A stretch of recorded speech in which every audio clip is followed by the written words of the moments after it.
바울이 아레오바고 가운데 서서 말하되 아덴 사람들아 너희를 보니 범사에 종교심이 많도다. 내가 두루 다니며 너희가 위하는 것들을 보다가 알지 못하는 신에게라고 새긴 단도 보았으니 그런즉 너희가 알지 못하고 위하는 그것을 내가 너희에게 알게 하리라. 우주와 그 가운데 있는 만물을 지으신 하나님께서는 천지의 주제시니 손으로 지은 전에 계시지 아니하시고 또 무엇이 부족한 것처럼 사람의 손으로 섬김을 받으시는 것이 아니니 이는 만민에게 생명과 호흡과 만물을 친히 주시는 이심이라. 아멘. 혼돈의 시대를 살고 있는 우리에게 필요한 것, 이런 제목으로 말씀을 나누겠습니다. 한번 따라할까요? 혼돈의 시대를 살고 있는 우리에게 필요한 것. 우리가 바울의 2차 전도 여정을 계속해서 보고 있습니다. 여러분 지도를 보시면 바울은 성령님의 인도하심을 따라서 이제 유럽 대륙으로 건너가서 빌립보와 데살로니가 그리고 베레아에서 복음을 전했습니다. 그러자 데살로니가에 있던 유대인들이 바울 일행이 베레아에서 복음 전하고 있다는 소식을 듣고 베레아까지 쫓아와서 소동을 일으킵니다. 그래서 바울은 더 이상 베레아에 있지 못하고 지도를 보시면 저 남서쪽 310km 떨어져 있는 아덴으로 가게 됩니다. 여러분, 아덴은 오늘날 그리스의 수도인 아테네입니다. 아주 오래된 역사를 가진 도시죠. 가봤더니 저렇게 높은 건물이 없더라고요. 왜 그런가 했더니 어디서나 저 파르테논 신전이 보여야 된대요. 그래서 높은 빌딩을 짓지 못한다는 것입니다. 이 도시의 가장 높은 곳에 있는 건축물이죠. 파르테논 신전. 여신 아테나를 기념하기 위해서 주전 447년에 세워진 지금도 많은 사람들이 찾아가는 유명한 건축물입니다. 여러분, 아테네는 인류 역사상 가장 화려한 지적 유산을 가진 곳 아닙니까? 우리 예수님 오시기 전에 우리가 잘 아는 소크라테스, 플라톤, 아리스토텔레스 같은 철학자들이 활동했던 도시입니다. 철학의 발상지고 지식이 넘치는 곳이었지만 이곳은 하나님이 아닌 각종 우상을 섬기는 그야말로 영적으로는 무지한 도시였습니다. 여러분, 오늘날 우리가 살고 있는 이 시대 역시 수많은 가치관과 철학, 그리고 현대판 우상들이 가득합니다. 많은 사람들이 진리가 무엇인지를 알지 못한 채 자신만의 철학과 신념을 따라서 살아가고 있어요. 그리고 그것을 거침없이 표현하고 있습니다. 한마디로 혼돈의 시대라고 할 수 있어요. 이런 시대를 살아가고 있는 우리가 어떤 태도를 가지고 이 세상을 대해야 할까? 오늘 말씀을 통해서 살펴보고자 합니다. 첫째로 우리에게 필요한 것은 죄악을 향한 거룩한 분노가 필요합니다. 한번 따라할까요? 죄악을 향한 거룩한 분노. 사도행전 17장 16절 우리 함께 읽습니다. 바울이 아덴에서 그들을 기다리다가 그 성에 우상이 가득한 것을 보고 마음에 격분하여. 바울이 아덴에서 그들을 기다렸다. 그들이 누군가 하면 함께 사역하던 동료들. 그러니까 실라와 디모데가 이제 베레아에서 아덴으로 오기를 기다리면서 이제 아덴의 여러 곳을 돌아보는데요. 그 도시에 우상이 가득한 것을 보게 돼요. 그리고 바울의 마음에 격분이 일어나게 됩니다. 다른 표현으로 거룩한 분노가 생긴 거예요. 하나님께서 받으셔야 될 영광을 피조물이 가로채고 예수 그리스도를 믿음으로 구원받아야 될 그 영혼들이 헛된 우상 앞에 엎드려 있는 것을 보고 거룩한 분노와 함께 애통하는 마음이 생긴 것입니다. 여러분, 이 마음은 오래전에 다윗이 가졌던 마음이죠. 블레셋의 거인 장수 골리앗이 감히 하나님의 군대를 모욕하는 것을 보고 다윗은 분노합니다. 저 할례받지 않은 블레셋 사람이 누구이기에 감히 하나님의 이름을 모욕하는 것입니까? 내가 저 사람을 죽여서 그동안 내 손에 죽은 짐승들처럼 되게 할 것입니다. 나를 사자와 곰의 발톱에서 지켜주신 하나님께서 저 골리앗 사람의 손으로부터 저를 지켜주실 것입니다. 아무도 싸울 엄두를 내지 못했던 그 거인 장수 골리앗과 맞서 싸워서 다윗이 승리했던 거예요. 하나님이 주신 거룩한 분노였습니다. 또한 이 마음은 우리 예수님께서 가지셨던 마음이죠. 우리 예수님은 온유하시고 사랑이 많으셨지만 어느 날 심하게 분노하셨어요. 마태복음 21장 12절과 13절 우리 함께 읽습니다.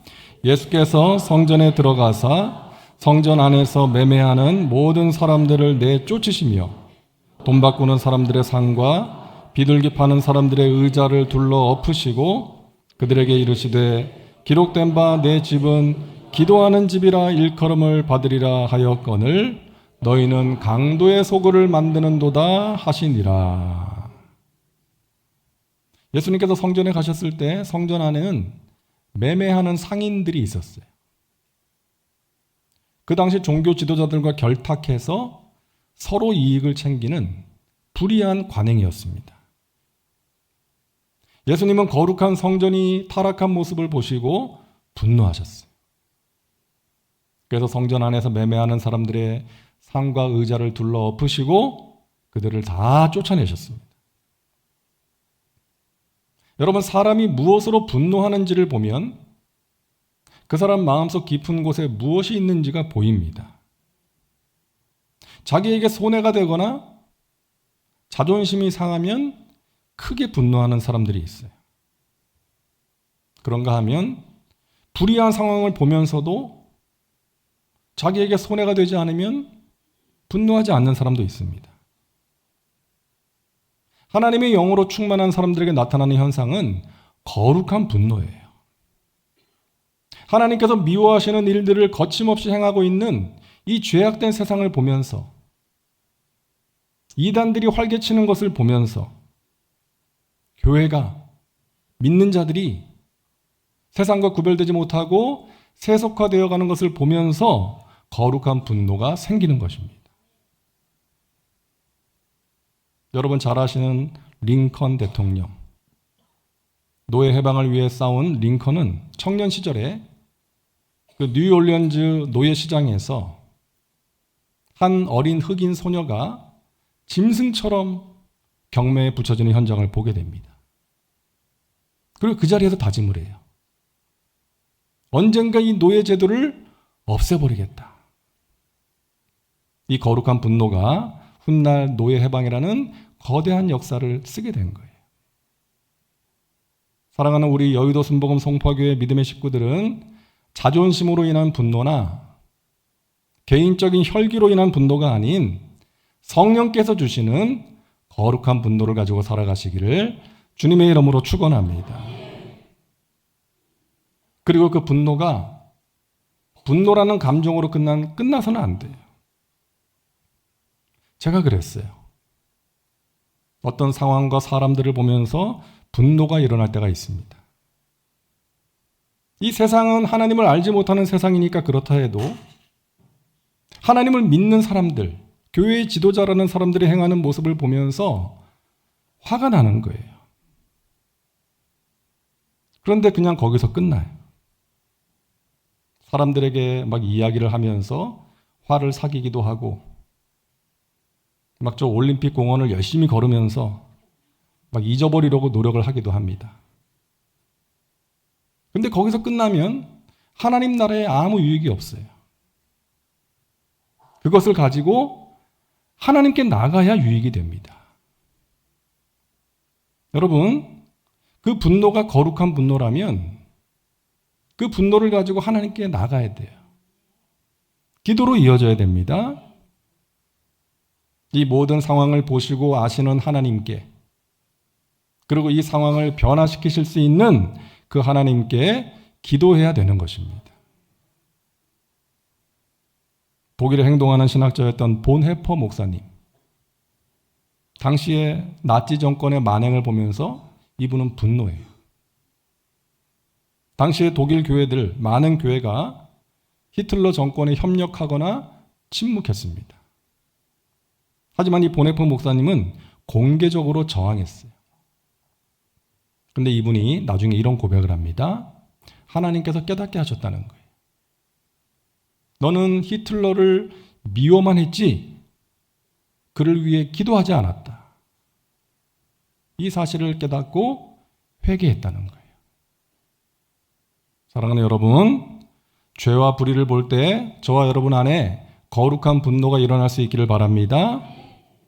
그리고 그 분노가 그냥 분노라는 감정으로 끝나는 것이 아니라 기도로 이어지고 하나님의 공의를 이루는 일에 귀하게 쓰임받는 저와 여러분 되시기를 주님의 이름으로 축원합니다.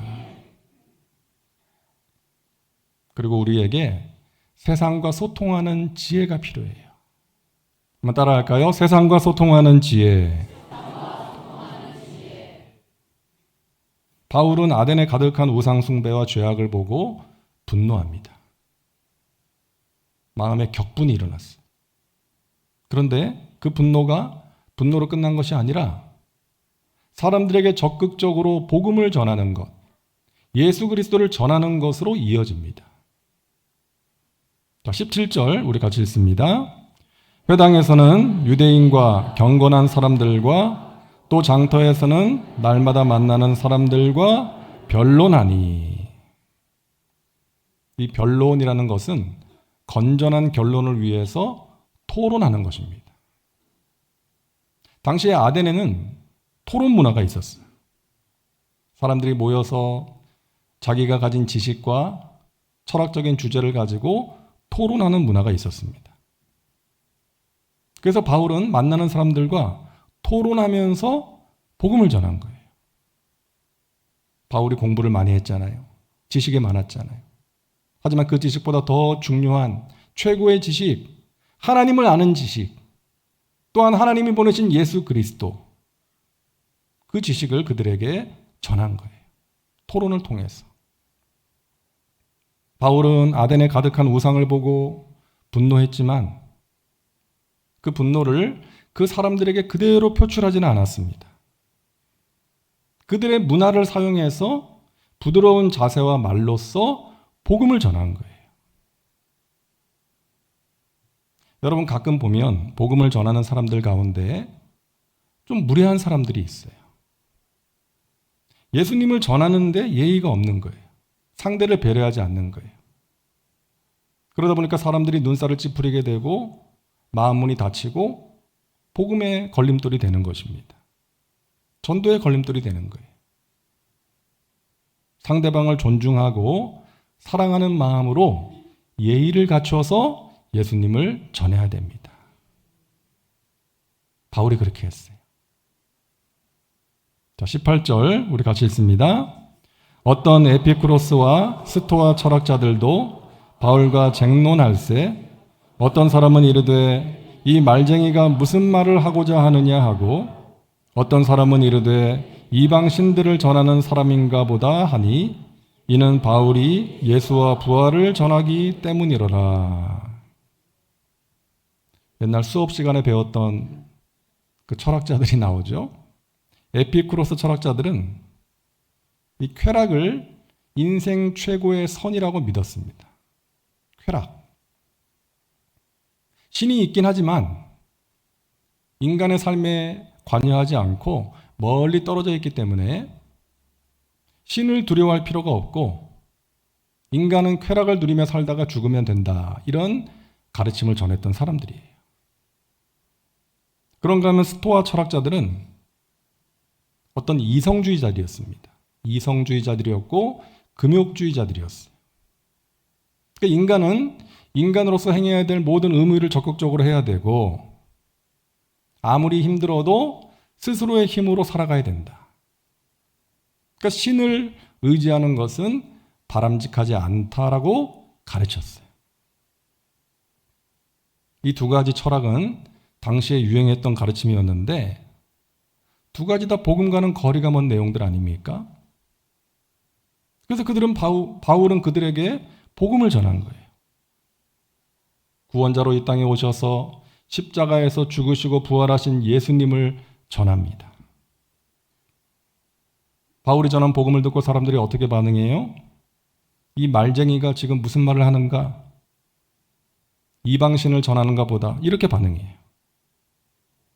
그러니까 종교와 철학에 대해서 누구보다 많이 아는 사람들이었지만 바울이 전하는 그 생명의 복음을 받아들이지 못한 것입니다. 십자가에서 처형당한 유대인 청년을 인류의 구세주라고 하고 자기들은 죽으면 끝이라고 믿고 있는데 부활을 이야기하니까 바울이 하는 말을 터무니없는 이야기라고 여긴 거예요. 여러분, 우리가 전도를 하면 사람들이 어떻게 반응합니까? 곧바로 받아들이나요? 그렇지 않아요. 이 아덴 사람들처럼 무슨 말 하는 거냐? 거부하고 우리를 조롱하기도 합니다. 여러분, 그것은요, 당연한 반응이라고 생각하셔야 돼요. 그 반응 때문에 여러분 낙심하지 마시기를 바랍니다. 바울도 그런 반응을 수없이 겪었어요. 그러므로 우리는 하나님께서 그 영혼을 사랑하셔서 하나님의 때에 하나님의 방법으로 구원하실 것을 믿으면서 포기하지 말아야 되는 것입니다. 19절 말씀 우리 함께 읽습니다. 그를 붙들어 아레오박으로 가며 말하기를 내가 말하는 이 새로운 가르침이 무엇인지 우리가 알 수 있겠느냐. 사람들은 바울을 아레오바고로 데려갑니다. 이 아레오바고는 당시에 재판하고 토론하는 장소였어요. 그러니까 아덴의 최고 법정이라고 할 수 있습니다. 너가 지금 전하는 그 말을 거기 가서 해라. 우리가 다시금 듣고 판단하겠다. 그렇게 바울은 아레오바고에 가서 이제 복음을 전하는데요. 특이한 게 있어요. 바울은 그들의 눈높이에 맞춰서 예수님을 전합니다. 자, 그 내용이 23절이에요. 우리 같이 읽을게요. 내가 두루 다니며 너희가 위하는 것들을 보다가 알지 못하는 신에게라고 새긴 단도 보았으니 그런즉 너희가 알지 못하고 위하는 그것을 내가 너희에게 알게 하리라. 여러분, 당시 아덴 사람들은 어떤 신이든 그 신을 경배하지 않으면 자신들에게 벌이 내려진다라고 믿었습니다. 그래서 자기들이 알고 있는 모든 신들을 위한 제단을 만든 거예요. 그런데 혹시나 자기들이 알지 못하는 신이 있을까 봐 알지 못하는 신에게라는 제단도 만든 거예요. 바울이 그것을 본 기억이 난 거예요. 그게 생각난 거예요. 그래서 말한 거예요. 너희가 만들어 놓은 알지 못하는 신에게라고 새긴 단을 내가 보았는데 너희가 알지 못하는 신에 대해서 내가 알려주겠다 라고 하면서 예수님을 전한 것입니다. 바울이 참 지혜로워요. 그죠? 성령님이 주신 지혜죠. 여러분, 우리가 복음을 전할 때 상대의 마음을 읽고 상대의 눈높이에 맞춰서 복음을 전하는 것이 필요합니다. 우리는 당연하게 알고 있지만 그들에게는 생소한 것이기 때문에 그래요. 우리는 아브라함 그러면 믿음의 조상 아브라함을 생각하죠. 그런데 믿지 않는 사람들은 아브라함 그러면 아브라함 링컨을 생각할 수 있는 거예요. 우리는 이삭 그러면 아브라함이 100세 얻은 아들을 생각하는데 그들은 이삭 그러면 벼이삭, 보리 이삭 생각하는 거예요. 우리는 집사 그러면 교회 직분인데 그들은 가사 도우미를 생각할 수 있는 것입니다. 우리는 그러죠. 예수의 피로 씻음 받아야 된다. 우리가 자연스럽게 쓰는 표현인데 이 불신자들에게는 충격적인 표현 아니겠어요?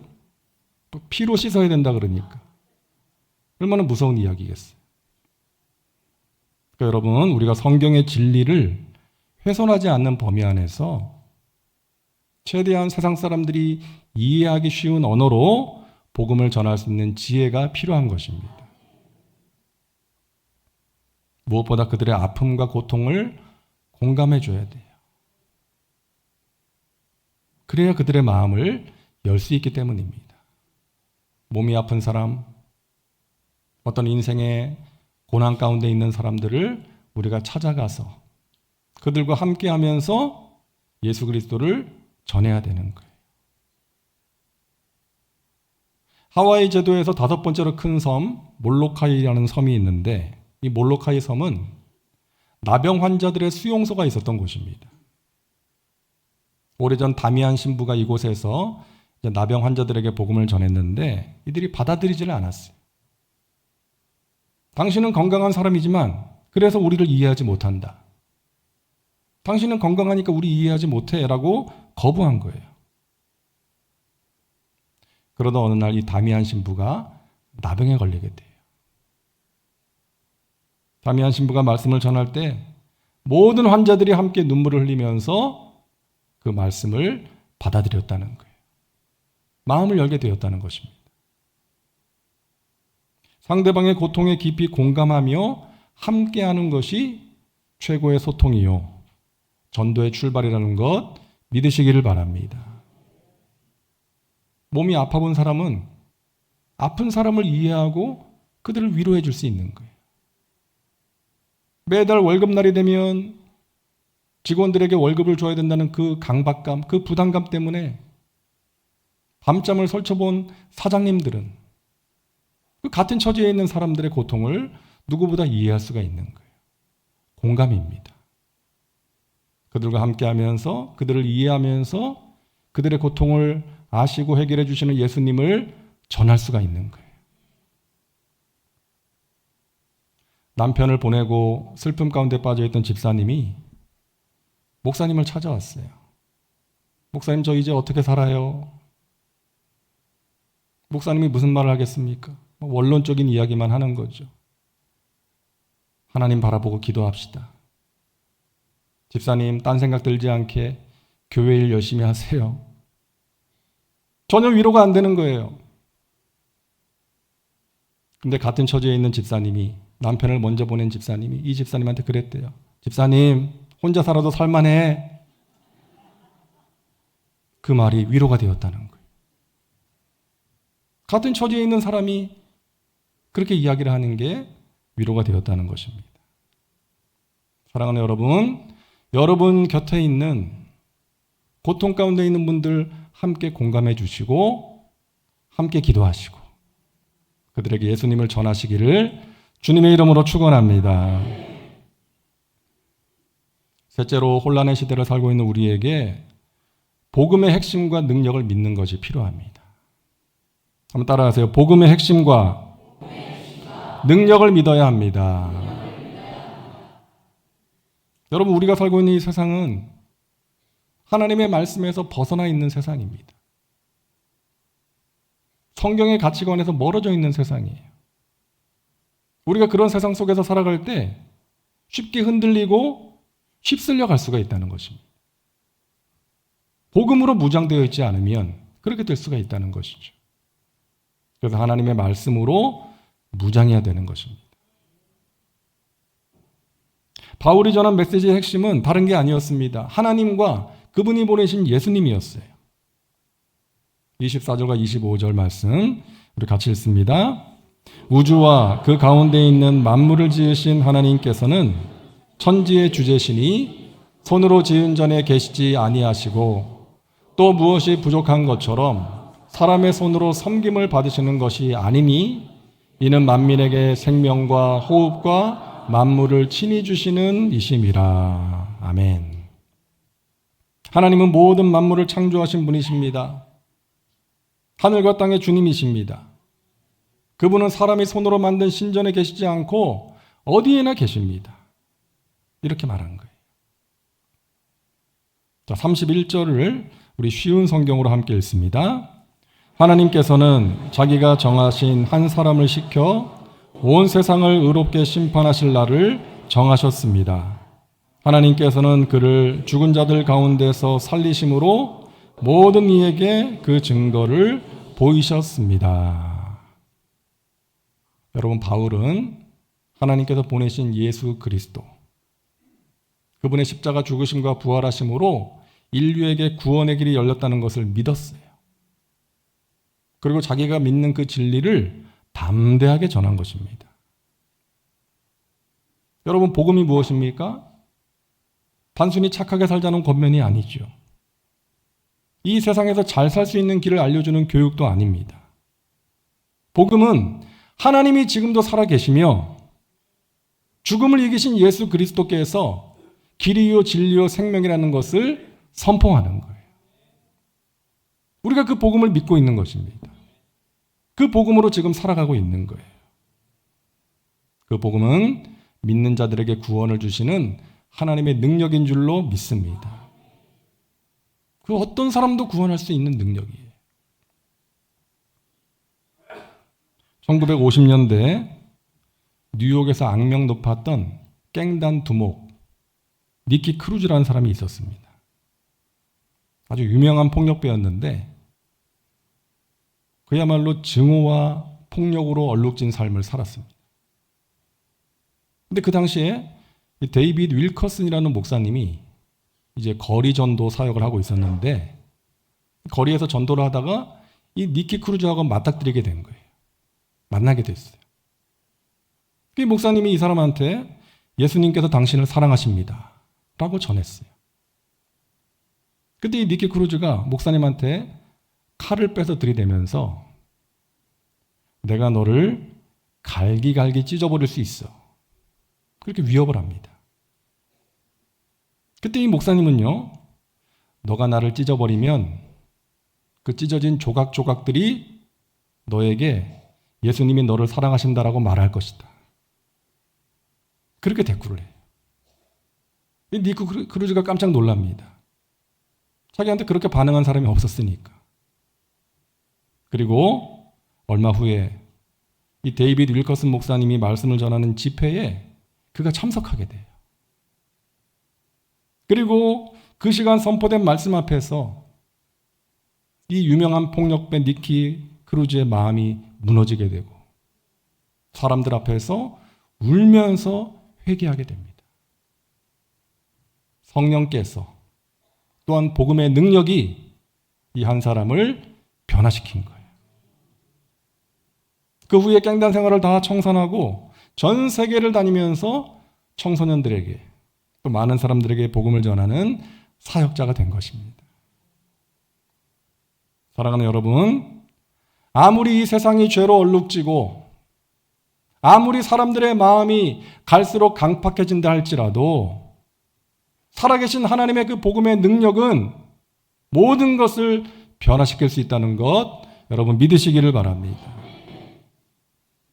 여러분, 사랑하는 가족들의 구원을 위해서 기도하고 계세요? 누군가의 전도를 위해서 노력하고 계십니까? 포기하지 마시기를 바랍니다.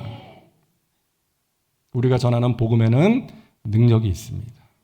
우리와 함께 하시는 성령님은 모든 것을 하실 수 있는 분이십니다. 여러분, 그 믿음을 가지시고 이 죄악과 혼돈의 시대에 말씀으로 바로 서서 은혜와 복음을 전하는 축복의 통로로 하루하루 승리의 삶을 살아가시기를 주님의 이름으로 축원합니다. 기도합니다. 좋으신 하나님, 성경적인 가치관에서 멀어져 있는 이 세상, 많은 사람들이 진리를 알지 못한 채 자신의 신념과 철학을 따라 살아가고 있습니다. 이 혼돈의 시대를 살아가고 있는 우리 믿음의 백성들, 어떻게 살아야 할지, 이 세상을 어떤 마음으로 대해야 할지를 오늘 말씀을 통해서 알려주시니 감사합니다. 우리가 말씀 앞에 바로 서기를 원합니다. 날마다 성령으로 충만하기를 원합니다. 하나님의 손에 붙들려서 예수 그리스도의 은혜의 복음을 전하는, 영혼을 살리는 귀한 통로로 아름답게 쓰임받게 하여 주시옵소서. 예수님의 이름으로 기도하옵나이다. 아멘.